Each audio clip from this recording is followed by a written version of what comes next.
नमस्कार दोस्तों, ई दृष्टि के YouTube चैनल ऑफिशियल चैनल पे आप लोगों का स्वागत है। मेरा नाम है नवीन कुमार। हम लोग क्वालिटी वाली सीरीज को डिस्कस कर रहे थे और पिछले 20 वर्षों में जो कुछ क्वेश्चंस पूछे गए हैं, चाहे यूपी पीसीएस हो, चाहे यूपीएससी हो, बीपीएससी हो, आरओआरओ हो, कोई भी एग्जाम हो, ठीक है ना, तो उसको हमने डिजिटल प्लेटफॉर्म पे आप लोगों को एज अ क्वेश्चन के रूप में रख दिया है और एक एक क्वेश्चन, एक एक ऑप्शन करके हम डिस्कस कर रहे हैं। तो आज बारी है बड़े ही इंपॉर्टेंट टॉपिक की, सर्वोच्च न्यायालय, उच्चतम न्यायालय की। आपको यह पता होगा कि डीवाई चंद्रचूड़ को 50वां जो है भारत का सीजीआई बनाया गया है, सीजीआई नियुक्त किया गया है, ठीक ना भैया। तो आते हैं, खैर क्वेश्चन के माध्यम से डिस्कस करेंगे, जो भी चीजें आएंगी उसको पूरा डिटेल से कोशिश करेंगे डिस्कस करने का। तो आज सर्वोच्च न्यायालय, फिर उसके बाद हम लोग जो है राज्यपाल को देखेंगे, राज्य विधानमंडल को। अभी तो पूरा टॉपिक ही पड़ा हुआ है, ठीक ना भैया। तो आते हैं क्वेश्चन जरा देखते हैं। पहला वाला क्वेश्चन क्या कह रहा है? कह रहा है कि भारत में उच्चतम न्यायालय का उद्घाटन किस तिथि को किया गया। एक देखिए, एक पूछता है कि भारत का जो उच्चतम न्यायालय है इसकी स्थापना कब की गई, और दूसरा पूछ लिया है कि भैया इस उच्चतम न्यायालय का उद्घाटन कब हुआ। दोस्तों ये दोनों डेट आपको याद रखनी पड़ेगी। तो आपको बताते चलूं कि 26 जनवरी 1950 को उच्चतम न्यायालय दिल्ली में उच्चतम न्यायालय स्थापित किया गया था। ए आपका स्थापना अगर पूछे तो 26 जनवरी 1950 है, जबकि अगर उद्घाटन डेट पूछे तो वह 28 जनवरी 1950 ए उद्घाटन डेट होगा दोस्तों। तो यह दोनों डेट आपको याद रखना चाहिए। आपको यह भी बताते चलूं कि आधुनिक सुप्रीम कोर्ट ये जो 26 जनवरी 1950 को एस्टेब्लिश किया जा रहा है, इसके मुख्य न्यायाधीश हरिलाल जे कानिया थे। यहां से लेकर भी क्वेश्चन पूछा जा रहा है। तो इस प्रकार आपका अगर ऑप्शन होगा तो उद्घाटन को चूंकि लेकर क्वेश्चन पूछा गया है, तो आपका ऑप्शन बी होगा 28 जनवरी 1950, ठीक ना भैया। खैर इसको इतना ही नहीं समझना है, बल्कि अगर हम सुप्रीम कोर्ट पे आते हैं तो सुप्रीम कोर्ट को लेकर थोड़ा सा हम लोग डिटेल डिस्कशन कर लेंगे। आपको मैं जब संवैधानिक विकास बता रहा था तो संवैधानिक विकास में हमने 1773 का रेगुलेटिंग एक्ट बताया और बताया कि 1773 के रेगुलेटिंग एक्ट के तहत 1774 में एक कलकत्ता में सुप्रीम कोर्ट की स्थापना की जाती है। तो पहला, अगर मैं सुप्रीम कोर्ट पे जाऊं और सुप्रीम कोर्ट पे यह देखूं तो 1773 का जो रेगुलेटिंग एक्ट लाया गया था, रेगुलेटिंग एक्ट, और इसी रेगुलेटिंग एक्ट के तहत 1774 में दोस्तों, एक साल बाद 1774 में कलकत्ता में एक सुप्रीम कोर्ट की स्थापना की जाती है। अगर मैं यह कहूं कि इस सुप्रीम कोर्ट के मुख्य न्यायाधीश कौन थे, मुख्य न्यायाधीश, ये भी क्वेश्चन पूछा है, तो एलिजा इम्पे थे, एलिजा इम्पे, ये आपको याद ही रखना चाहिए। फिर एक बार क्वेश्चन पूछा कि इस सुप्रीम कोर्ट के अन्य न्यायाधीश कौन थे, तो अन्य न्यायाधीश में हाइड थे, चेम्बर्स थे और एक न्यायाधीश थे लीमेस्टर, ठीक ना दोस्तों। तो इनको भी आपको याद रखना चाहिए। फिर अगर हम वहीं पे भारत शासन अधिनियम 1935 पे जाते हैं, भारत शासन अधिनियम 1935, तो भारत शासन अधिनियम 1935 के अंतर्गत हमने यह भी बताया था कि 1 अक्टूबर 1937 को दिल्ली में एक फेडरल कोर्ट की स्थापना की जाती है, एक संघीय न्यायालय की स्थापना की जाती है। और हमने यह बताया कि ये जो संघीय न्यायालय बनाया गया, इसके मुख्य न्यायाधीश अगर पूछे तो वह मोरिस गुवेर थे, ठीक ना भैया। ये आपको याद रखना है। तीसरा हम बताएं कि भैया जो क्वेश्चन आपका पूछा गया है आधुनिक सुप्रीम कोर्ट को लेकर, तो आधुनिक सुप्रीम कोर्ट 28 जनवरी 1950 को उद्घाटन किया गया, लेकिन इसकी आधुनिक सुप्रीम कोर्ट की स्थापना 26 जनवरी 1950 को हुई, ठीक ना, 1950 को हुई। और इसके जो है मुख्य न्यायाधीश हरिलाल जे कानिया थे। तो इतना कुछ आपको पहले वाले क्वेश्चन से जानने को मिला। तो आते हैं नेक्स्ट क्वेश्चन, दूसरा नंबर का क्वेश्चन देखते हैं क्या कह रहा है। दूसरा नंबर क्वेश्चन कह रहा है कि भारत के उच्चतम न्यायालय में न्यायाधीशों की संख्या में वृद्धि करने की शक्ति किसमें निहित होती है। देखिए, उच्चतम न्यायालय में अनुच्छेद जब 124 आप पढ़ेंगे, आर्टिकल 1 to 4, आर्टिकल 124 में सीधा सा कहा गया है कि उच्चतम न्यायालय के गठन का प्रावधान किया गया है। इसके अलावा उच्चतम न्यायालय में न्यायाधीशों की संख्या को भी डिफाइन किया गया है। हालांकि उतने समय उच्चतम न्यायालय के न्यायाधीशों की जो संख्या निश्चित की गई थी वह 8 निश्चित की गई थी, और एक सेंटेंस उसमें यह भी है, आर्टिकल अनुच्छेद जो 124 है, अनुच्छेद 124 में यह भी कहा गया है कि समय के साथ दोस्तों, समय के साथ संसद अगर चाहे तो सुप्रीम कोर्ट के न्यायाधीशों की संख्या में वृद्धि कर सकती है। ठीक है ना। तो अनुच्छेद 124 के माध्यम से यह पता चलता है कि सुप्रीम कोर्ट का गठन का प्रावधान, और दूसरा अगर संसद चाहे तो समय परिस्थितियों के हिसाब से सुप्रीम कोर्ट में न्यायाधीशों की संख्या में वृद्धि कर सकती है। तो सवाल है कि क्या संसद ने वृद्धि किया? तो हां भैया, संसद ने वृद्धि किया। तो खैर इसका ऑप्शन जो होगा वो ऑप्शन आपका संसद होगा। ये आपका आर्टिकल 124 मतलब कि 124 से क्वेश्चन पूछा गया है। खैर अगर मैं ये देखूं कि संसद ने कब कब वृद्धि की, तो अनुच्छेद 124 कहता है कि भाई सुप्रीम कोर्ट का प्रावधान ये करता है, एक सुप्रीम कोर्ट के गठन का प्रावधान करता है, और इसके अलावा यह संसद को एक पावर देता है कि भाई जो सुप्रीम कोर्ट है इसके न्यायाधीशों की संख्या में यह वृद्धि कर सकता है। ठीक ना भैया। तो संसद को जब पावर दी गई तो संसद ने अधिनियम लाया, उच्चतम न्यायालय अधिनियम 1956। तो संसद उच्चतम न्यायालय अधिनियम 1956 लाती है, उच्चतम न्यायालय अधिनियम 1956 लाती है। और इसी उच्चतम न्यायालय अधिनियम 1956 के तहत पहले जो संख्या 8 हुआ करती थी, जिसमें एक मुख्य न्यायाधीश और 7 अन्य न्यायाधीश हुआ करते थे, एक chief justice of India CJI हुआ करता था और अन्य न्यायाधीश 7 हुआ करते थे। अब उसी की संख्या 1956 में बढ़ा करके, वर्ष 1956 में बढ़ा करके 11 कर दी जाती है दोस्तों। खैर ये संख्या वर्ष 1960 में फिर बढ़ाई जाती है और इसको बढ़ा करके 14 कर दी जाती है, जिसमें 13 अन्य न्यायाधीश और एक मुख्य न्यायाधीश बनाया जाता है। फिर 1977 में फिर इसकी संख्या बढ़ाई जाती है और यह संख्या बढ़ा करके 18 कर दी जाती है, जिसमें 17 अन्य न्यायाधीश और एक मुख्य न्यायाधीश बनाया जाता है। इतना ही नहीं दोस्तों, 1986 में इसकी संख्या में फिर वृद्धि की जाती है और यह संख्या बढ़ा करके 26 कर दी जाती है, जिसमें 25 अन्य न्यायाधीश और एक मुख्य न्यायाधीश बनाया जाता है। फिर उसके बाद वर्ष 2008 में इसकी जो संख्या है यह बढ़ा करके 31 की गई, जिसमें 30 जो है अन्य न्यायाधीश और एक मुख्य न्यायाधीश, टोटल 31 की गई। इतना ही नहीं दोस्तों, लास्ट में एटलीस्ट 2019 में इसकी संख्या 33+1 की गई, मतलब कि टोटल बढ़ा करके इतने समय 34 हो गई है। 33 अन्य न्यायाधीश और एक मुख्य न्यायाधीश, ये इतनी समय संसद के द्वारा बढ़ाई गई संख्या है न्यायाधीशों की सुप्रीम कोर्ट में। तो आपको इतनी जानकारी रखनी चाहिए दूसरे वाले क्वेश्चन से। अब आते हैं नेक्स्ट क्वेश्चन। दूसरा नंबर का क्वेश्चन क्या कह रहा है? कह रहा है कि तीसरा नंबर क्वेश्चन, भारतीय सर्वोच्च न्यायालय में न्यायाधीशों की नियुक्ति कौन करता है? बड़ा अच्छा, बड़ा इंपॉर्टेंट क्वेश्चन है। कह रहा है कि सर्वोच्च न्यायालय में न्यायाधीशों की नियुक्ति कौन करता है? तो आपको पता होगा कि न्यायाधीशों की नियुक्ति जो की जाती है वह भारत के राष्ट्रपति के द्वारा की जाती है। एक क्वेश्चन वर्ष 2017 में BPSC जो 63rd BPSC है उसमें क्वेश्चन पूछा गया है। अच्छा, किसको मुख्य न्यायाधीश या किसको न्यायाधीश नियुक्त करेगा राष्ट्रपति?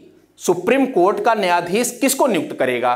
तो इसकी योग्यता क्या होनी चाहिए? तो सुनना जरा। अगर मैं ये कहूं कि भाई सुप्रीम कोर्ट का अगर न्यायाधीश नियुक्त करना है, न्यायाधीश, तो ये न्यायाधीशों की नियुक्ति किसके द्वारा की जाती है? भारत के राष्ट्रपति के द्वारा। ठीक है ना दोस्तों, भारत के राष्ट्रपति के द्वारा। इतना ही नहीं, अगर हाई कोर्ट के न्यायाधीशों की भी नियुक्ति करनी है तो भारत के राष्ट्रपति के द्वारा ही नियुक्ति की जाएगी।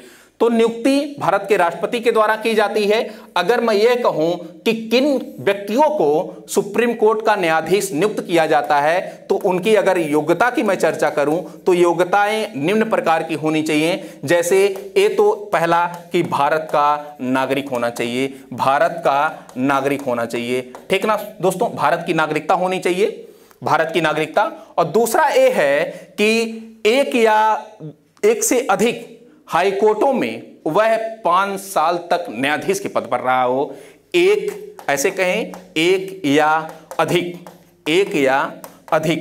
हाई कोर्ट में 5 वर्ष तक न्यायाधीश रहा हो ऐसा व्यक्ति सुप्रीम कोर्ट का न्यायाधीश नियुक्त किया जा सकता है राष्ट्रपति के द्वारा।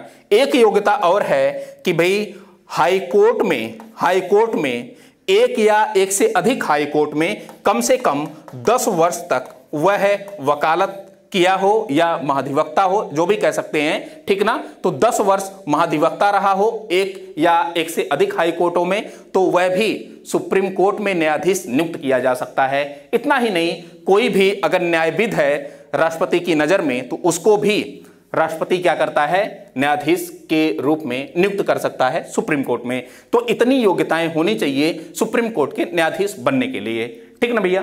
तो आते हैं नेक्स्ट क्वेश्चन खैर एक कह क्या रहा था, तो ये जो आपका ऑप्शन था भारतीय सर्वोच्च न्यायालय में न्यायाधीशों की नियुक्ति कौन करता है, तो भारत का राष्ट्रपति करता है, ठीक ना भैया। आते हैं नेक्स्ट क्वेश्चन क्या है, क्वेश्चन नंबर 4 जरा देखना। क्वेश्चन नंबर 4 कह रहा है कि सर्वोच्च न्यायालय के न्यायाधीश के बाद भारत के राष्ट्रपति द्वारा हटाए जा सकते हैं। तो सर्वोच्च न्यायालय के न्यायाधीशों को हटाने की बात की जा रही है। तो सर्वोच्च न्यायालय के न्यायाधीश किन आधारों पर हटाए जा सकते हैं? पहला कि भाई अगर कदाचार और अक्षमता का आरोप सिद्ध हो जाए तो उनको सुप्रीम कोर्ट के न्यायाधीश के पद से हटाया जा सकता है। इतना ही नहीं, सुप्रीम कोर्ट हो चाहे हाई कोर्ट हो, इन दोनों न्यायाधीशों को जब हटाया जाता है तो कदाचार एवं अक्षमता का एक आरोप लगाया जाता है। अगर ये दोनों आरोप सिद्ध हो जाते हैं, कदाचार और अक्षमता मतलब कि मिसबिहेवियर एंड इनकैपेसिटी, अगर ये दोनों आरोप सिद्ध हो जाते हैं तो कहीं न कहीं सुप्रीम कोर्ट के न्यायाधीश को पद से हटना पड़ेगा, ठीक है ना। तो एक क्वेश्चन कह रहा है कि सीबीआई की जांच के द्वारा नहीं, संसद में पास किया जाता है प्रस्ताव, और संसद में जब पास प्रस्ताव हो जाता है तो राष्ट्रपति के द्वारा इनको पद से हटा दिया जाता है, ठीक है ना। तो कह रहा है कि भारत के मुख्य न्यायाधीश की जांच नहीं, भारत की बार काउंसिल की रिपोर्ट पर यह भी नहीं होगा। तो संसद में महाभियोग प्रस्ताव पारित किया जाता है। खैर आपको थोड़ा सा मैं डिटेल से बताते चलूं कि भाई न्यायाधीश जांच अधिनियम 1968 लाया गया, और 19 में या 21 में आईएएस प्री में एक बार क्वेश्चन पूछा गया न्यायाधीश जांच अधिनियम 1968 के बारे में। और 1968 का जो न्यायाधीश जांच अधिनियम है उसमें सारी प्रक्रियाएं दी गई हैं कि सुप्रीम कोर्ट का, हाई कोर्ट का न्यायाधीश किस प्रकार जो है महाभियोग की प्रक्रिया के माध्यम से हटाया जा सकता है। तो थोड़ा सा उसको समझ लेते हैं, फिर क्वेश्चन पे आते हैं तो अच्छे से क्वेश्चन समझ में आएगा। एक तो न्यायाधीश, इसको आपको जानना पड़ेगा, न्यायाधीश जांच अधिनियम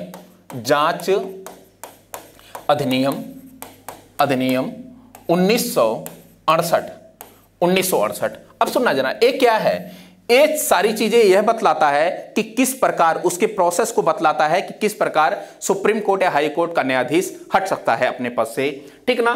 तो एक निष्कासन प्रस्ताव लाया जाता है, इसी अधिनियम के तहत एक निष्कासन प्रस्ताव लाया जाता है। और निष्कासन प्रस्ताव क्या किया जाता है कि ये लोकसभा, संसद के 2 सदन, एक तो लोकसभा और दूसरा राज्यसभा, इन लोकसभा और राज्यसभा दोनों के, लोकसभा के 100 सदस्यों द्वारा हस्ताक्षर किया जाता है और फिर राज्यसभा के 50 सदस्यों के द्वारा हस्ताक्षर किया जाता है।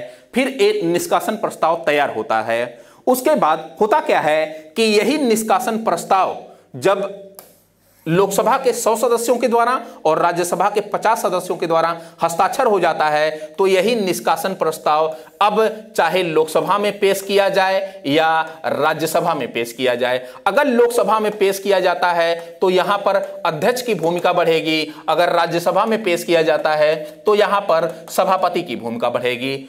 अगर लोकसभा में पेश किया जाता है तो अध्यक्ष इसको स्वीकार भी कर सकता है, अस्वीकार भी कर सकता है। ध्यान से सुनिएगा, अगर इस निष्कासन प्रस्ताव को लोकसभा में लाया जाता है पास करने के लिए, तो अध्यक्ष क्या करता है, इसको स्वीकार भी कर सकता है, अस्वीकार भी कर सकता है। अगर मान लीजिए राज्यसभा में गया तो सभापति जो है, राज्यसभा का सभापति कौन होता है, उपराष्ट्रपति, ठीक है ना। लेकिन यहां पे यह जानना है कि राज्यसभा का जो सभापति होता है इस निष्कासन प्रस्ताव को स्वीकार कर सकता है या तो अस्वीकार कर सकता है। मान लीजिए कि चाहे जिस सदन ने इसको स्वीकार किया, चाहे लोकसभा ने स्वीकार किया या राज्यसभा ने स्वीकार किया, जिसने भी स्वीकार किया वो सदन क्या करती है कि एक समिति गठित करती है। फिर देखिए ना, एक समिति गठित करेगी और इस समिति में 3 लोग होंगे। पहला, एक तो सुप्रीम कोर्ट का मुख्य न्यायाधीश या तो अन्य न्यायाधीश कोई होगा, ठीक ना, जो वरिष्ठ होगा। तो सुप्रीम कोर्ट का एक मुख्य न्यायाधीश या अन्य न्यायाधीश होगा। दूसरा, एक हाई कोर्ट का मुख्य न्यायाधीश होगा, हाई कोर्ट का मुख्य न्यायाधीश, और एक न्यायविद होगा, न्यायविद होगा। अब ध्यान से सुनिएगा, मैं क्या बता रहा था कि सुप्रीम कोर्ट और हाई कोर्ट के न्यायाधीशों को पद से जब कब हटाया जाता है, जब कदाचार और अक्षमता का आरोप सिद्ध हो जाता है। तो सवाल है कि कदाचार और अक्षमता का आरोप सिद्ध करना किसका काम है या कौन सिद्ध करेगा? तो यह समिति सिद्ध करेगी कि भाई सुप्रीम कोर्ट और हाई कोर्ट का न्यायाधीश के जो पद हैं या का जो न्यायाधीश है उस पर जो आरोप लगाया गया है कदाचार का या फिर अक्षमता का, तो सवाल है कि कदाचार या अक्षमता का जो आरोप लगाया गया है वो सही है कि नहीं सही है। तो ये समिति अगर पाती है कि हां कदाचार या अक्षमता का आरोप सही है, तो यह पुनः लोकसभा या राज्यसभा में जाता है। तो लोकसभा या राज्यसभा में पुनः जब ये जाएगा प्रस्ताव, इसकी रिपोर्ट, तो यह इसी रिपोर्ट को क्या करती है लोकसभा, तो लोकसभा अपने कुल सदस्यों के बहुमत से, ध्यान से एकदम सुनिएगा, लोकसभा अपने कुल सदस्यों के बहुमत से और उपस्थित एवं मतदान करने वाले 2/3 बहुमत से इसको पास कर देती है। तुरंत फिर ये राज्यसभा के पास चला जाएगा और राज्यसभा भी क्या करती है, अपने कुल सदस्यों के बहुमत से और प्लस उपस्थित एवं मतदान करने वाले सदस्यों के 2/3 बहुमत से इसको पास कर देती है। फिर यही प्रस्ताव तुरंत जो है राष्ट्रपति के पास चला जाएगा और राष्ट्रपति जब इस पर सिग्नेचर कर देता है तो वो पद खाली माना जाएगा। ठीक है ना दोस्तों। खैर बड़ा लंबा प्रोसेस है, आज तक किसी भी न्यायाधीश को उसके पद से हटाया नहीं गया है। ठीक है ना। बी रामास्वामी एक थे, सुप्रीम कोर्ट के न्यायाधीश थे, तो उन पर जो है ये आरोप सिद्ध हुआ था, लेकिन लोकसभा में बिल पास नहीं हो पाया, इसलिए उनको भी नहीं हटाया जा सका। तो कुल मिला जुलाकर अभी तक किसी भी न्यायाधीश को उसके पद से ना तो कदाचार ना तो अक्षमता किसी भी आरोप के आधार पर हटाया नहीं जा सका है। ये आपका पूरा प्रोसेस है। ये न्यायाधीश जांच अधिनियम 1968 के तहत है। ये सब सारी चीजें जो है यहां से लेकर क्वेश्चन आईएएस में पूछा गया है एक बार, और यहां से लेकर लगातार क्वेश्चन पूछे जाते हैं। ये आपका पूरा प्रस्ताव है। ठीक है ना। आते हैं खैर क्वेश्चन पे। नेक्स्ट क्वेश्चन क्या है? क्वेश्चन कह रहा है कि सर्वोच्च न्यायालय के न्यायाधीश की सेवानिवृत्ति की उम्र क्या है? सेवानिवृत्ति मतलब कि वो जो है बेचारा अपना सेवा देकर कब पद से हटता है, सेवानिवृत्ति। ठीक है ना। तो आपको पता होना चाहिए कि सुप्रीम कोर्ट का अलग है और हाई कोर्ट का अलग है। हाई कोर्ट का अलग है। सुप्रीम कोर्ट के न्यायाधीशों की जो सेवानिवृत्ति आय है वह 65 वर्ष है दोस्तों, वह 65 वर्ष है। वहीं पर हाई कोर्ट के जो न्यायाधीश हैं उनकी सेवानिवृत्ति की जो आय है वह 62 वर्ष है। ठीक ना। ये आपको पता होना चाहिए। ऐसा नहीं कि 4 साल 5 साल 2 साल, ऐसा कुछ नहीं है। हाँ, इनकी न्यूनतम आय का निर्धारण नहीं किया गया है, न्यूनतम कार्यकाल का निर्धारण नहीं किया गया है। अधिकतम कोई सुप्रीम कोर्ट का अगर न्यायाधीश बन सकता है तो 65 वर्ष तक बन सकता है। हाई कोर्ट का अगर कोई अधिकतम बन सकता है तो 62 वर्ष बन सकता है। अधिकतम का निर्धारण है, न्यूनतम का निर्धारण नहीं है। ठीक ना। तो सुप्रीम कोर्ट का पूछ रहा है तो सुप्रीम कोर्ट होगा आपका 65 ईयर, 65 वर्ष। अगर हाई कोर्ट का पूछता तो हाई कोर्ट का आपका 62 वर्ष। ठीक ना भैया। आते हैं नेक्स्ट क्वेश्चन। बीपीएससी वर्ष 2017 में क्वेश्चन पूछा गया था।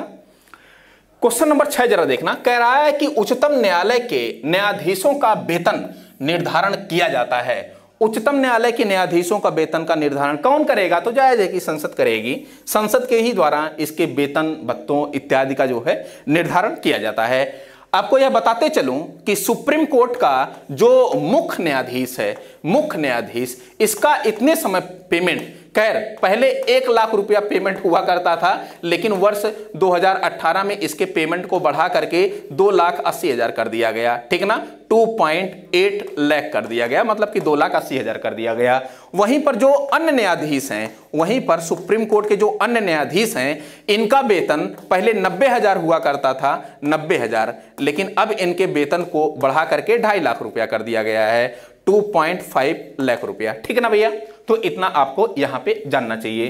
तो ये सब सारी चीजें हैं। तो संसद के ऊपर निर्भर करता है, डिपेंड करता है कि उस कब कब जो है न्यायाधीशों के पेमेंट को बढ़ा सकती है, ठीक है ना। खैर यूपीपीसीएस मेंस 2008 में एक क्वेश्चन पूछा गया है, काफी अच्छा क्वेश्चन है। आते हैं नेक्स्ट क्वेश्चन। नेक्स्ट क्वेश्चन क्या कह रहा है, क्वेश्चन नंबर 7 जरा देखना। कह रहा है कि भारत के सर्वोच्च न्यायालय के कार्यवाहक मुख्य राष्ट्रपति, कार्यवाहक न्यायाधीश की नियुक्ति करता है। भारत के सर्वोच्च न्यायालय के कार्यवाहक मुख्य न्यायाधीश की नियुक्ति करता है। तो हमने यह बताया कि भाई इतने समय अगर मैं कहूं कि वर्तमान में जो अपना सुप्रीम कोर्ट है, इस सुप्रीम कोर्ट में 33 अन्य न्यायाधीश हैं और एक मुख्य न्यायाधीश है, ठीक ना। मुख्य न्यायाधीश DY चंद्रचूड़ 50वें बनाए गए हैं, ठीक ना। तो 50वें जो DY चंद्रचूड़ बनाए गए हैं, मान लीजिए कि यह किसी कारणवश इनका पद रिक्त हो जाता है या कार्य करने से यह जो है असमर्थ होते हैं या अनुपस्थित होते हैं, तो सवाल है कि उतने समय इनके पद का निर्वहन कौन करेगा। फिर वहीं पे राष्ट्रपति की भूमिका बढ़ जाती है। और राष्ट्रपति क्या करता है, राष्ट्रपति दोस्तों अनुच्छेद 126 का प्रयोग करके, ध्यान से सुनिएगा, अनुच्छेद 126 का प्रयोग करके सुप्रीम कोर्ट का एक कार्यवाहक मुख्य न्यायाधीश नियुक्त करता है, ठीक है ना। हालांकि ये जो मुख्य न्यायाधीश सुप्रीम कोर्ट का एक कार्यवाहक मुख्य न्यायाधीश नियुक्त करता है, ये जो मुख्य न्यायाधीश नियुक्त करेगा यह राष्ट्रपति की पूर्वानुमति से ही नियुक्त करता है, ठीक ना। राष्ट्रपति की पूर्वानुमति से नियुक्त करेगा, अनुच्छेद 126 का प्रयोग करके करेगा। और इसका जो कार्यकाल होगा ये अल्पकाल के लिए होता है, अस्थायी नहीं होता है। हाँ, इसके द्वारा जो भी कार्य किए जाएंगे वह पूरी तरह मान्य होगा, वैध होगा, वह किसी भी प्रकार से आंच उस पर नहीं आन पाएगी, ठीक है ना।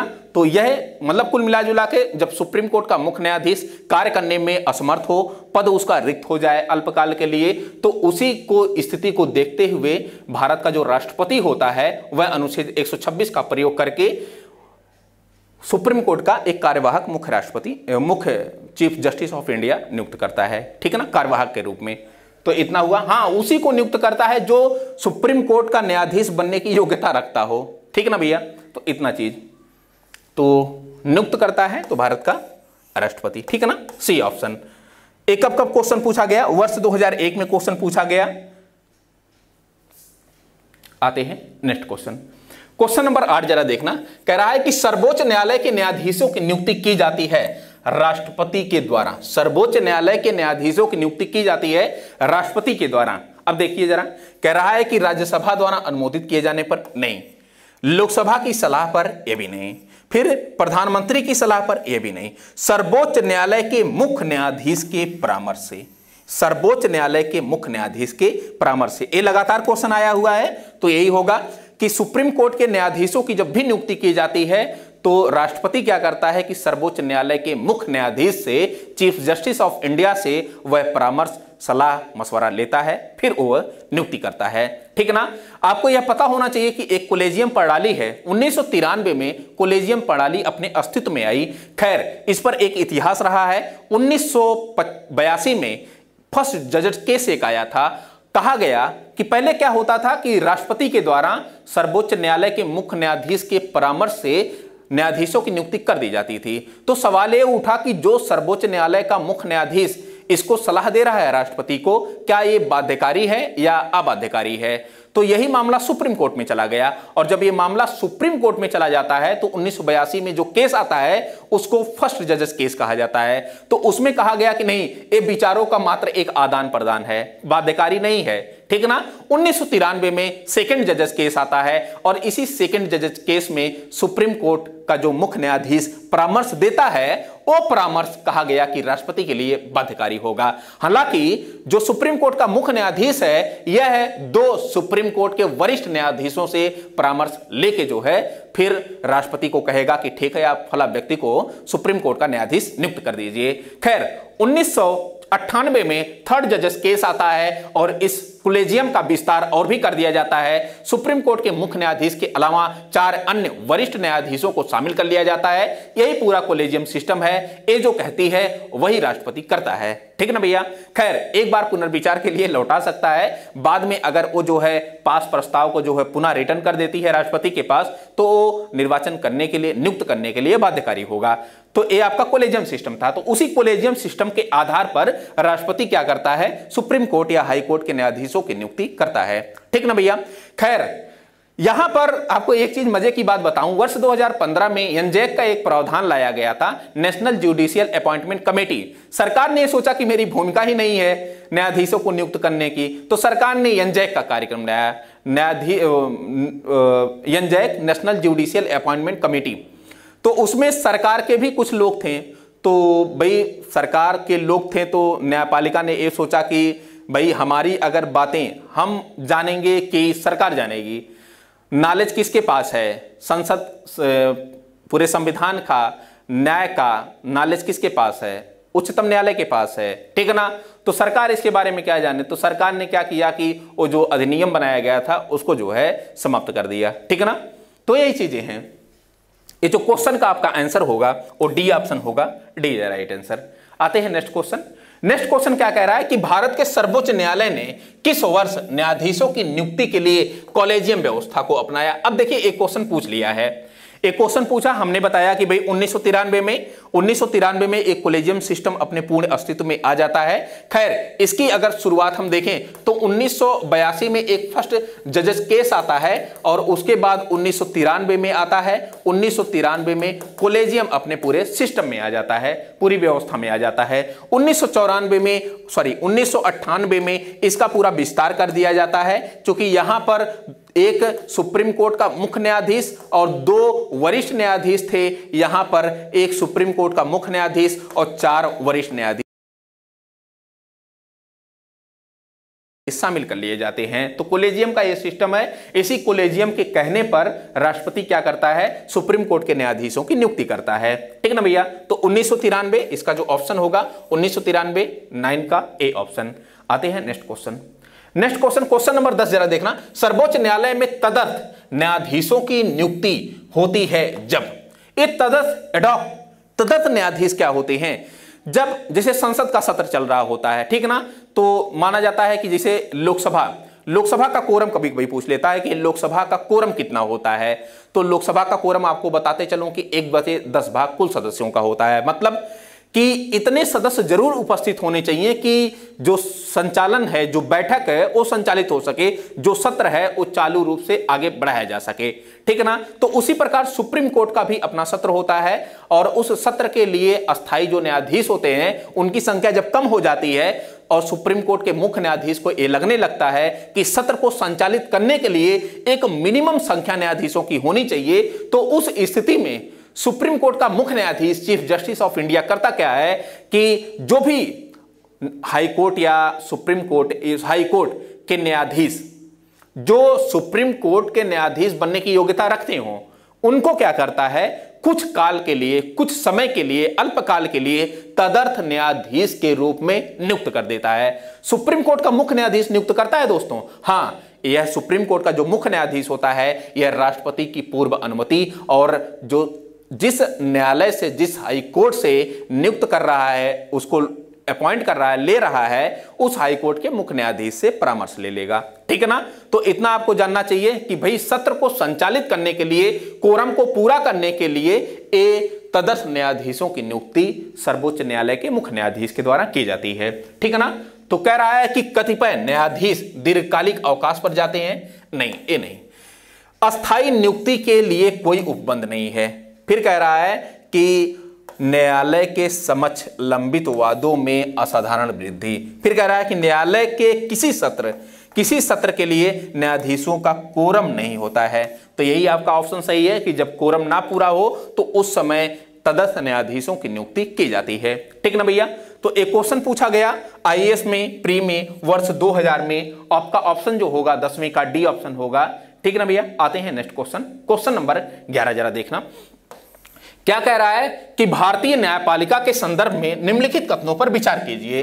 भारत के राष्ट्रपति की पूर्वानुमति से, यह कह रहा है कि भारत के राष्ट्रपति की पूर्वानुमति से भारत के मुख्य न्यायमूर्ति द्वारा उच्चतम न्यायालय से सेवानिवृत्ति किसी न्यायाधीश को उच्चतम न्यायालय के न्यायाधीश के पद पर बैठाने एवं कार्य करने हेतु बुलाया जा सकता है। बिल्कुल, अगर सुप्रीम कोर्ट का कोई न्यायाधीश है जो रिटायर्ड हो चुका है, जो सेवानिवृत्त हो चुका है, उसको जब कार्यभार ज्यादा हो जाता है, ठीक है ना, तो उस स्थिति में सुप्रीम कोर्ट का मुख्य न्यायाधीश क्या करता है, राष्ट्रपति की पूर्वानुमति लेता है और कहता है कि महोदय आप अनुमति दें तो फिर मैं जो सेवानिवृत्ति जो न्यायाधीश हैं उनको मैं क्या करूं, कुछ वर्क करवा सकूं। ठीक है ना, तो उन्हीं को ले आता है, बैठा देता है, कार्य करने के लिए बुलाया जाता है सेवानिवृत्ति जो न्यायाधीश होते हैं। तो ये सब सारी चीजें जो है चीफ जस्टिस ऑफ इंडिया के द्वारा की जाती है। हाँ, ये राष्ट्रपति की पूर्वानुमति से करता है। तो ये जो आपका पहला वाला कथन होगा ये सही होगा। फिर नेक्स्ट कथन क्या कहता है, कथन नंबर 2 कह रहा है कि भारत में किसी भी उच्च न्यायालय को अपने निर्णय के पुनर्विलोकन की शक्ति प्राप्त है जैसा कि उच्चतम न्यायालय के पास है। तो उच्चतम न्यायालय आपको पता होगा कि अनुच्छेद 137 के तहत अपने निर्णयों को वह पुनर्विलोकन कर सकता है, मतलब कि अपने निर्णयों को पुनः वो देख सकता है, उसको रीड कर सकता है, जजमेंट चेंज भी कर सकता है। आपको पता होगा कि बेरुवाड़ी केस आया था 1960 में, फिर जाकर केशवानंद भारतीवाद आया तो दोनों में चेंजिंग आ गई, प्रस्तावना को भाग है कि नहीं है जैसी चीजों को लेकर। ठीक है ना, तो उच्चतम न्यायालय का जो उच्चतम न्यायालय है, सुप्रीम कोर्ट जो है वह अपने निर्णयों का पुनरावलोकन कर सकता है। तो क्या हाई कोर्ट भी कर सकता है? बिल्कुल, हाई कोर्ट भी कर सकता है। देखिए, उच्चतम न्यायालय अनुच्छेद 129 के तहत आपको पता होगा कि अभिलेखीय न्यायालय है। अभिलेखीय न्यायालय है मतलब कि इसके सारे निर्णयों को एज साक्ष्य के रूप में रखा जाता है ताकि इसके निर्णयों को आधार बनाया जा सके अधीनस्थ न्यायालयों के द्वारा या निचली अदालतों के द्वारा। ठीक है ना। फिर अनुच्छेद 215 का प्रयोग करके, अनुच्छेद 215 यह उच्चतम न्यायालय मतलब कि हाई कोर्ट का अभिलेखीय न्यायालय के रूप में प्रयोग किया जाता है। तो यह भी कुल मिला जुलाकर अपने निर्णयों का पुनरावलोकन कर सकता है। तो इस हिसाब से आपका दूसरा भी कथन सही हुआ। तो पहला और दूसरा दोनों सही है। इस हिसाब से सी 1 और 2 C is the right answer. Question कब पूछा गया? ये आईएएस प्री 2021 में क्वेश्चन पूछा गया। आते हैं नेक्स्ट क्वेश्चन। नेक्स्ट क्वेश्चन क्या कह रहा है कि उच्चतम न्यायालय में संविधान के निर्वचन, ये देखिए संविधान की व्याख्या से संबंधित है कि मतलब कि उच्चतम न्यायालय में अगर कोई ऐसा मुद्दा आ जाए जो संविधान के निर्वचन, संविधान पर बहस करने वाला हो या संविधान की व्याख्या करने वाला हो, ठीक है ना, निर्वचन से संबंधित मामले की सुनवाई करने के लिए न्यायाधीशों की संख्या कम से कम कितनी निश्चित होनी चाहिए, कितनी होनी चाहिए? तो वो कम से कम आपको बताते चलूं कि 5 निश्चित होनी चाहिए, इतना होना ही चाहिए। एक क्वेश्चन कई बार पूछा गया है। ठीक है ना। खैर, इसको आप औपचारिक रूप से देख सकते हैं, वर्ष 2012 में यूपीपीसीएस प्री में पूछा गया। इसका जो ऑप्शन होगा वो डी ऑप्शन होगा। 5 न्यायाधीशों की जो बेंच होगी वो जो है इस मामलों की सुनवाई कर सकती है। ठीक है ना भैया। क्वेश्चन नंबर 12 था ये। आते हैं क्वेश्चन नंबर 13। क्वेश्चन नंबर 13 क्या कह रहा है कि केंद्र और राज्य के बीच होने वाले विवादों के निर्णय करने की भारत के उच्चतम न्यायालय की शक्ति किसके अंतर्गत आती है? ये देखिए, उच्चतम न्यायालय क्या करता है कि इसका कुछ जो है मूल अधिकार होता है, मूल अपना जो है राइट होता है, मूल अधिकारिता होती है। इसके तहत कोई अनदर हाई कोर्ट या अनदर कोई अदालत इस मामले को सुन नहीं सकती है। जैसे केंद्र और राज्य के बीच कोई मामला हो, राज्य के बीच कोई मामला हो, केंद्र यूटी के बीच कोई मामला हो जाए, ठीक ना, राज्य यूटी के बीच कोई मामला, यूटी मतलब कि यूनियन टेरिटरी, केंद्र शासित प्रदेश। तो ऐसे में ये सब मामले सुप्रीम कोर्ट के पास ही जाते हैं, हाई कोर्ट में नहीं जाएंगे। ठीक ना। तो वही पूछ रहा है कि किसके अंतर्गत ये आते हैं, तो ये उच्चतम न्यायालय का जो मूल अधिकारिता है इसके अंतर्गत आते हैं। एक क्वेश्चन 2 बार पूछा गया है, IAS 2014 में पूछा गया और IAS प्री 1999 में पूछा गया। ठीक ना भैया, आते हैं नेक्स्ट क्वेश्चन।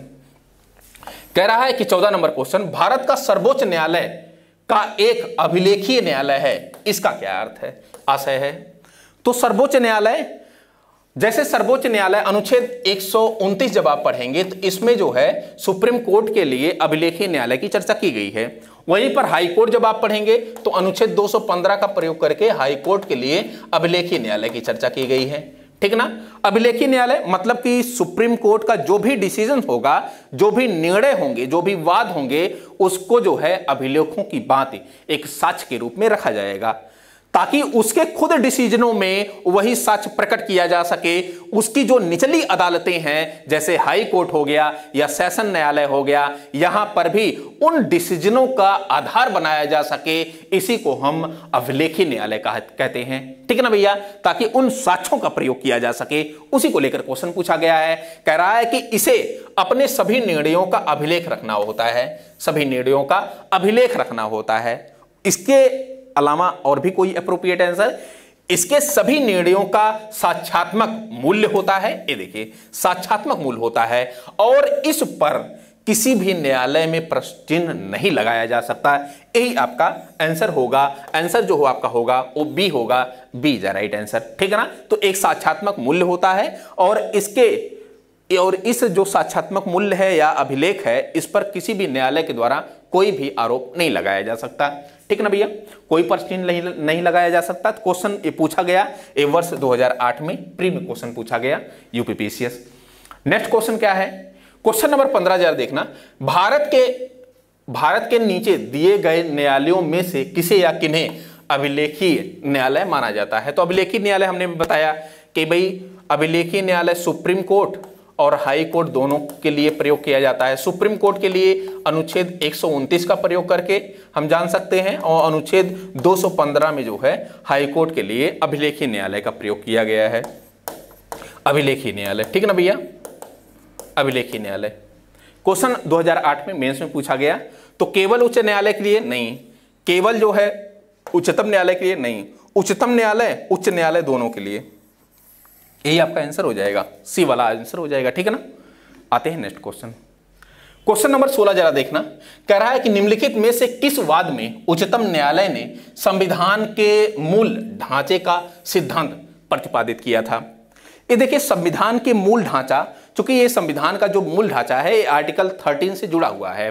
ठीक है ना, आर्टिकल 13 न्यायिक समीक्षा से जुड़ा हुआ है, मतलब कि संसद के द्वारा जो भी विधि या कानून बनाए जाएंगे उसकी न्यायिक समीक्षा की जा सकती है उच्चतम न्यायालय के द्वारा, तो उसी से संबंधित है। तो सवाल है कि क्या संसद के द्वारा संविधान में संशोधन किया जा सकता है।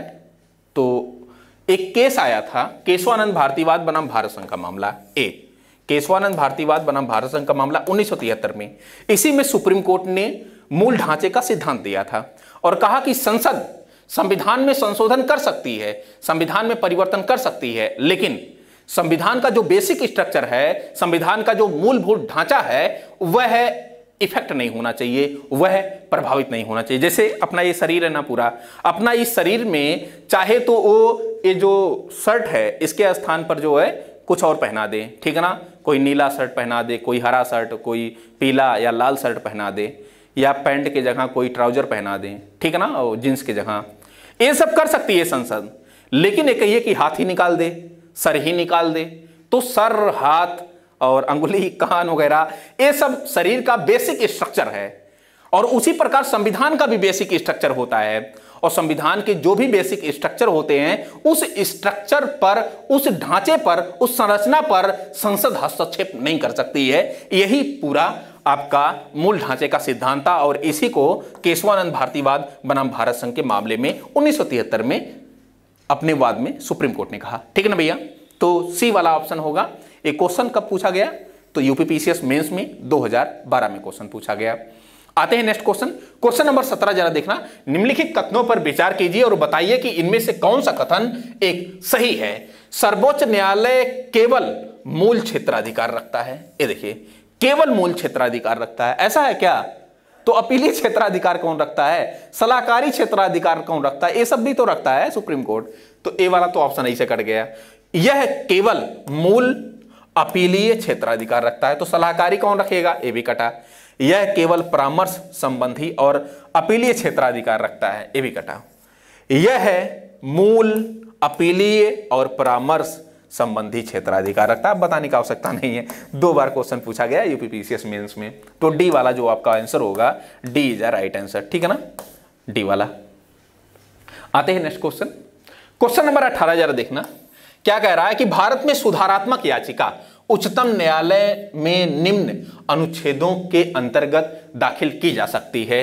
निम्न अनुच्छेदों, अनुच्छेद 142 है, इसी के तहत सुधारात्मक याचिका दाखिल की जा सकती है, ठीक ना भैया। सुधारात्मक याचिका मतलब कि सुप्रीम कोर्ट के द्वारा जो भी डिसीजंस दिए जाते हैं, अगर 142 का प्रयोग करके वह अपने निर्णयों में कुछ जो है सुधार या संशोधन कर सकती है, उसी को कहा जाता है सुधारात्मक याचिका, ठीक। एक कब क्वेश्चन पूछा गया? यूपीपीसीएस मेंस 2014 में क्वेश्चन पूछा गया। आते हैं नेक्स्ट क्वेश्चन। नेक्स्ट क्वेश्चन क्या है?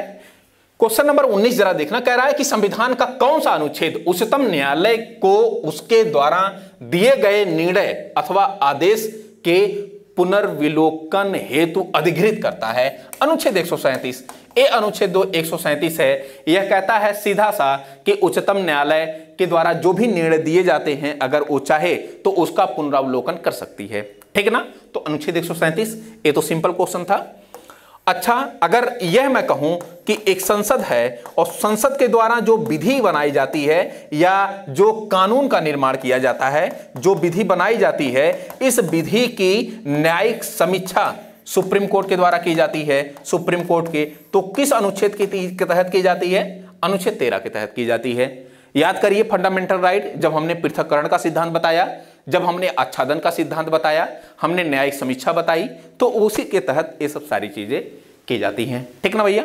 तो अनुच्छेद 137 इसका ऑप्शन होगा। नेक्स्ट क्वेश्चन क्या है? क्वेश्चन नंबर 20 जरा देखना, कह रहा है कि न्यायिक पुनरावलोकन प्रचलित है। न्यायिक पुनरावलोकन, देखिए ये यूएसए के संविधान से लिया गया। हमने जब यूएसए संविधान के स्रोत हम बता रहे थे, तो संविधान के स्रोत में हमने कई चीजें बताई आपको। तो संविधान के स्रोत में यूएसए से जो सारी चीजें ली गई थी, चाहे वो फंडामेंटल राइट हो, न्यायिक पुनरावलोकन हो, सुप्रीम कोर्ट हाई कोर्ट के न्यायाधीशों को पद से हटाया जाना हो, राष्ट्रपति पर महाभियोग का प्रोसेस हो, प्रक्रिया हो, ये सब सारी चीजें हमने जो है यूएसए के संविधान से ली गई, ये सब सारी चीजें हमने बताया था। न्यायिक पुनरावलोकन क्या होता है? तो न्यायिक पुनरावलोकन वही हमने बताया कि भाई संसद के द्वारा जो भी विधि या कानून का निर्माण किया जाएगा। अच्छा, क्या संसद के ही द्वारा केवल विधि या कानून का निर्माण किया जाता है? नहीं, राज्य विधान मंडल के द्वारा भी किया जाता है, इसके अलावा राज्यपाल के द्वारा भी किया जाता है, इसके अलावा राष्ट्रपति के द्वारा भी किया जाता है। भाई राष्ट्रपति के द्वारा अनुच्छेद 123 का प्रयोग करके अध्यादेश जारी किया जाता है कि नहीं? अनुच्छेद 213 का प्रयोग करके जो है राज्यपाल के द्वारा अध्यादेश जारी किया जाता है कि नहीं? और अध्यादेश वही पावर रखता है जो एक कानून की पावर होती है, ठीक है ना। तो कहीं अध्यादेश के माध्यम से कोई ऐसा कानून ना निर्मित कर दिया जाए कि संविधान का जो बेसिक स्ट्रक्चर है वो वायलेट हो जाए। तो इस स्थिति में संसद के द्वारा या इनके द्वारा जो कानून बनाए जाते हैं, इनकी सुप्रीम कोर्ट क्या करती है? जांच करती है, न्यायिक पुनरावलोकन करती है, न्यायिक पुनरावलोकन करती है, न्यायिक पुनरावलोकन करती है और एक पाती है कि अगर संविधान के बेसिक स्ट्रक्चर या फंडामेंटल राइट को कोई चीजें वायलेट कर रही हैं, तो उतना जो है शून्य घोषित कर दिया जाता है विधि का पार्ट, ठीक है ना। तो उसी को जो है हम क्या कहते हैं? न्यायिक पुनरावलोकन कहते हैं। तो यूएसए से लिया गया है। आते हैं नेक्स्ट। संविधान, भारतीय संविधान का संरक्षक कौन है? तो भारतीय संविधान का संरक्षक सर्वोच्च न्यायालय है। ये आपको अनुच्छेद 32 के माध्यम से देखने को मिल जाएगा, ठीक है ना। अनुच्छेद 32 के माध्यम से, अनुच्छेद 13 के माध्यम से, अनुच्छेद 32 के माध्यम से, देखिए अनुच्छेद 13 के माध्यम से आप देख सकते हैं कि जितनी भी विधि बनाई जाएगी वह जो है संविधान के अनुकूल है कि नहीं है, ये जांच की जा सकती है। तो अनुच्छेद 13 के माध्यम से मान सकते हैं कि भाई पूरे संविधान की जो है के टेक केयर के रूप में देखता है सुप्रीम कोर्ट। और अनुच्छेद 32 के माध्यम से यह मूल अधिकारों का संरक्षण करता है, तो सुप्रीम कोर्ट, ठीक है ना। फिर क्वेश्चन नंबर 22 जरा देखना, कह रहा है कि निम्नलिखित में से कौन से मामले में उच्च न्यायालय और उच्चतम न्यायालय की अधिकारिता में आते हैं। उच्च न्यायालय और उच्चतम न्यायालय दोनों की अधिकारिता में आते हैं। तो मूल अधिकार, यहां पर देखिए ए वाला जो पार्ट है मूल अधिकार, आपको पता होगा कि हमने बताया था मूल अधिकारों में एक अनुच्छेद 32 होता है और एक अनुच्छेद 226 होता है। अगर फंडामेंटल राइट का, अगर मूल अधिकारों का वायलेशन होता है, वायलेशन मतलब कि कोई उल्लंघन करता है, तो अनुच्छेद 32 का सहारा लेके आप डायरेक्टली सुप्रीम कोर्ट जा सकते हैं अपने मूल अधिकारों के संरक्षण के लिए। अगर आपके मूल अधिकारों का वायलेट होता है, उल्लंघन होता है, शोषण होता है, तो आप अनुच्छेद 226 का सहारा लेके आप अपने हाई कोर्ट जा सकते हैं प्रत्यक्ष रूप से। तो यही है कि भाई कौन से मामले उच्च न्यायालय और उच्चतम न्यायालय दोनों की अधिकारिता में आते हैं। तो फंडामेंटल राइट, मूल अधिकार, ठीक ना भैया। आते हैं next question, question number 23, Bharat के सर्वोच्च न्यायालय का क्षेत्राधिकार किसके द्वारा बढ़ाया जा सकता है। देखिए ये बड़ा अच्छा क्वेश्चन है कि सर्वोच्च न्यायालय का जो क्षेत्राधिकार है ये हमेशा बढ़ाया ही जा सकता है। ध्यान में रखिएगा दोस्तों, ये बढ़ाया ही जा सकता है, कभी भी घटाया नहीं जाएगा, घटाया नहीं जाएगा। चूंकि घटाया जाएगा, ये जो क्षेत्राधिकार है न्यायालय का, ठीक ना, ये बेसिक स्ट्रक्चर है, संविधान का बेसिक स्ट्रक्चर है, और संविधान के बेसिक स्ट्रक्चर को संसद क्या कर सकती है, वायलेट नहीं कर सकती है। तो बढ़ाया जा सकता है क्षेत्राधिकार को, घटाया नहीं जाएगा। अगर जैसे घटाया जाएगा तो वहीं सुप्रीम कोर्ट इसको क्या कर सकती है, शून्य घोषित कर सकती है, ठीक ना। तो संसद द्वारा प्रस्ताव पारित करके ये आपका ऑप्शन होगा, ठीक है ना। क्वेश्चन उत्तराखंड पीसीएस में 2012 में क्वेश्चन पूछा गया था। नेक्स्ट क्वेश्चन क्या है कि जनहित याचिका की शुरुआत किसके द्वारा की गई। तो जनहित याचिका की शुरुआत इन न्यायिक पहल के द्वारा की गई। न्यायिक मामले, जैसे कि कोई भी मामला अगर हो तो कोई भी जो है जनहित याचिका के माध्यम से सुप्रीम कोर्ट या हाई कोर्ट में जो है एक प्रकार से दायर कर सकता है अपील, ताकि उस मामले को जो है संज्ञान में लिया जा सके, ठीक है ना भैया। फिर क्या कह रहा है, क्वेश्चन नंबर 25 जरा देखना, कह रहा है कि जनहित याचिका जन सहयोगी नागरिकों को न्यायालय तक जाने की स्वीकृति देता है। तो पीआईएल इसी के लिए बनाया ही गया था। जन सहयोगी व्यक्ति उस व्यक्ति के लिए न्याय मांग सके जो किसी कारण से न्यायालय तक पहुंच पाने में असमर्थ है। तो कथन और कारण दोनों की व्याख्या कर रहा है, दोनों सही भी है। तो आपका जो ऑप्शन होगा ए ऑप्शन होगा। क्वेश्चन कब पूछा गया, वर्ष 2014 में क्वेश्चन पूछा गया, और सिंपल क्वेश्चन था, बहुत ज्यादा टफ नहीं था, ठीक है ना भैया। लोकहितवाद की संकल्पना का उद्भव या उद्गम किस देश से हुआ। तो यूएसए से। अभी आपने पढ़ा कि न्यायिक पुनरावलोकन, ये भी यूएसए से था। तो 2 बार क्वेश्चन पूछा गया आईएएस में और यूपीपीसीएस में, मेंस में। तो यही मतलब मुकदमे या लोकहितवाद की संकल्पना का उद्गम ये यूएसए से हुआ, ठीक है ना। नेक्स्ट क्वेश्चन, भारत में न्यायिक सक्रियता संबंधित है, किससे संबंधित है। जनहित याचिका से। जब से ये आया है तभी से तो न्यायिक सक्रियता बढ़ी है, ठीक है ना, जनहित याचिका से। आज के लिए इतना ही फिलहाल। Thank you so much. कल हम जो है कोई नया टॉपिक राज्यपाल में भी हो सकता है कि इसको देखें, राज्यपाल को। तो आज के लिए फिलहाल इतना ही। Thank you so much. कल देखते हैं, कल मिलते हैं। Thank you.